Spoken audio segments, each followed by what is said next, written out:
তোমরা লাইব্রেরিটা দেখেছো? তোমরা এখানে লাইব্রেরিটা কেমন লেগেছে? কেমন লেগেছে? এখানে অনেক বই আছে না?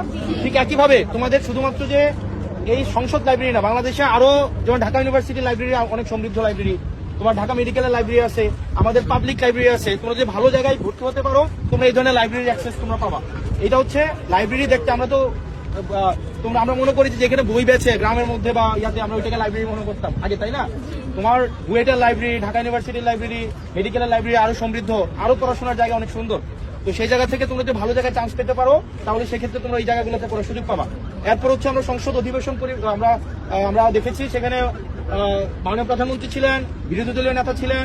এরপর হচ্ছে বাংলাদেশের আমরা রাজনীতিতে যাদেরকে প্রমিনেন্ট অনেক ফেস যারা আছে, তোমরা নিশ্চয়ই আজকে তোমরা তাদেরকে দেখেছো। অনেকে কথা বলেছে, আজকে আমার কথা বলার কথা ছিল না, এই কারণে আমি কথা বলি নাই। তো আজকে অনেকে তোমরা কথা বলতে দেখেছো। তো এবং এটাকে বলা হয় সংসদের দক্ষিণ প্লাজা। এই যে এটাকে বলা হয় দক্ষিণ প্লাজা, তুমি দেখবে টিভিতে মাঝে মাঝে বলা হয় দক্ষিণ প্লাজা।